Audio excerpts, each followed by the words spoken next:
It's time for Reform UK's Lee Anderson MP. 5 illegal migrants, including 1 young child, tragically died while crossing the Channel yesterday in a shockingly overcrowded dinghy that French authorities had waved off from the beach with no real resistance whatsoever. This comes just hours after the Safety of Rwanda bill, designed to stop the small boats, was finally passed in Parliament. And then, in an apparent contradiction of the Prime Minister's position, David Cameron has today come out with this. I would say is we have to make sure we deal with illegal immigration. That comes first. I don't think it's necessary to leave the ECHR. I don't think that needs to happen to make this policy work. But I know what matters the most is being able to say to the British public, we've got a fair immigration system, we've got a strong immigration system, and we're not putting up with illegal migration. It must be for Britain to say who can come and who can't come, rather than anybody else. Well, meanwhile, Starmer seems sure the Rwanda plan won't work at all. The government has lost control of the borders. But this Rwanda gimmick is not the way to stop it. It cost an absolute fortune, £300 million already, another 50 million either this week or next, to remove a few hundred people. That's a drop in the ocean. OK, well, Lee, welcome to the show. Now, is David Cameron right that leaving the ECHR wouldn't help solve the small boats crisis? He also really kind of blamed our migrant crisis on Brexit, didn't he? I don't think that's really... he shouldn't be saying that, to be honest with you, Patrick. Actually, you know, the fault of this problem we've got at the moment, the migrant crisis, is that we've got a weak government that's not prepared to do the right thing. And the right thing is turnbacks in the English Channel. We know that works. Other countries have done it. It's succeeded in the past. And to be really brave, when these illegal migrants, let's get it right, Patrick, they are illegal migrants, they're not genuine asylum seekers. Once they get to this country, stick them on a boat and send them straight back to France. It needs political will, it needs a courageous government to do this, and we can do it. But is he right, then, though, that we don't need to leave the ECHR? I don't think we do. I mean, I would sooner leave the ECHR. Just ignore it. Take these people back. These people are breaking into our country, and we've seen the awful news yesterday, Patrick, 5 people dying, people rushing these dinghies on the French beaches, jumping on and creating mayhem, people, you know, being thrown into the sea, little children dying. It's disgusting. And actually, Parliament, where I work, has got blood on its hands. This should be stopped. What have you made of David Cameron, you know, when you were with the Tories? He's to be fair, I mean, he's unelected. I mean, me and several colleagues and probably most of Ashfield weren't very happy that a bloke just turns up and gets a lordship and becomes Foreign Secretary. Every other MP in that place, you know, regardless of what party you're in, Patrick, has had to fight to be elected, had to fight for votes, had to campaign, had to knock on doors. He rocks up, is given a place in the House of Lords, become Foreign Secretary, not accountable. We can't question him in the House of Commons. We have to do it through other ministers. But I mean, he was blaming Brexit a bit as well, is the thing. Because he was saying that, you know, when we were in the European Union, we could have had this returns agreement with France, and now we don't have it. What do you make of that? Well, if he's blaming Brexit, then he needs to have a look at himself in the mirror, because it was him. He needs reminded that it was him that gave us the referendum that ultimately left for us to leave the European Union. So if he's going to blame anybody, blame himself. But I don't swallow that at all. Again, Patrick, I go back, you know, it's political will. You know, if we'd had some of the leaders in charge of this country like we've had in the past, like a Churchill or a Maggie in charge, this nonsense would not be happening. OK, all right. Now, I'm just going to shift it on a bit, because I saw this story this morning, and I thought it'd be quite good to get your take on this. So Rishi Sunak is urging big businesses to employ prison leavers to solve Britain's labour shortage, with free courses on a range of skills, including forklift truck driving, gardening and furniture painting.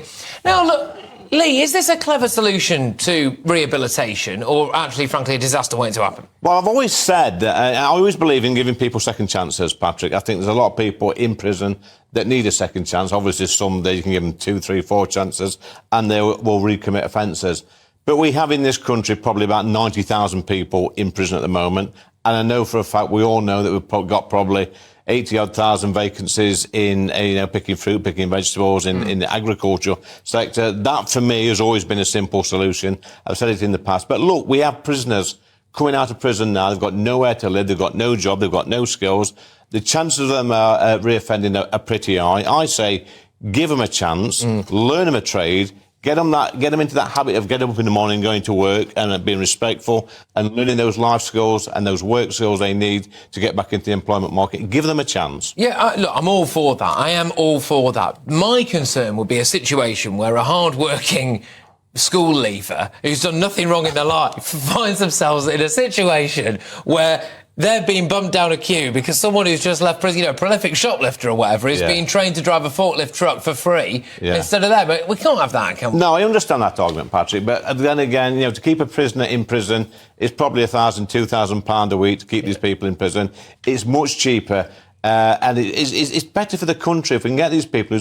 Some of them's had a bad start in life, we know that. I've worked with some of these people in the past. Give them a chance to work and contribute towards our society. If they can't, if they're going to be complete nuisances and reoffend, then get them back inside and lock them up, as far as I'm concerned. All right, now, you marked St George's Day yesterday in your own unique style. Just a little reminder to people, I'm going to be getting stuck right in, actually, to what I thought was absolutely disgraceful scenes yesterday. Really disgraceful scenes from our police, who, although they might deny this, I thought seemed incredibly ready to want to really, really go on the offensive against just patriotic Englishmen and women. But, Lee, like I was saying, you had your own unique style when you were marking St George's Day. Should we have a little look? Go on. Look at these here, look. Flag of St George. It's St George's Day today, and this country of ours has been a gift to the world. Look at the Industrial Revolution. Culture, arts, music, sports. Everywhere you look on this planet, you see some of that.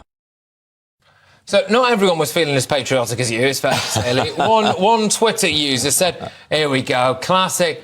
What was this? St George was born in Cappadocia, Turkey, the 27th biggest producer of avocados. He's also the patron saint of Catalonia, which celebrates La Diara de Saint Jordi today, and of other nations. If he arrived in the UK shores, this is the classic line, if he arrived in the UK shores, right-wingers like you would deport him to Rwanda. Well, I mean, look, it'd take a bit more than that to dampen your patriotism. What do you make of these people who are so ready to just, urinate on your chips, Lee? Well, I mean, these people, it's completely wrong whoever this person is about being deported to Rwanda. They'd probably St George would probably get put him in a 4-star hotel. He'd probably put a dodgy asylum claim in, go to the local church and claim he's a Christian, get baptised, and then do whatever he wants to do. But this is nonsense. Whenever I put something on social media, Patrick, that is seen as patriotic, you get these lunatics, these nutters coming out, just dissing our country. And quite frankly, I've always said it, if you're not happy with our history, our heritage, our culture, our way of life, and things like St George's Day, then clear off and go and live in another country. What did you make of some of the police response? We're going to talk about this a little bit later on. It's been a big issue. Yeah. This. What did you make of some of the police response? Well, it's funny you should say that, Patrick, because where my office is in Parliament, it's literally 50 yards away from Downing Street. And I've been there for the past 4 years. I've seen the BLM riots, which was scary. I've seen the pro-Palestinian marches, the Hamas supporters up and down Whitehall on an almost weekly basis. And yesterday I saw the St George rally there. And it's the first time I've ever seen the police get stuck in. All the other times when we've had some really scary scenes, when as MPs we've been scared to go out, they've done nothing. I wasn't scared to go out yesterday. It was just 150 lads with St George's costume, a bit boisterous lad, but they weren't causing trouble from what I could see.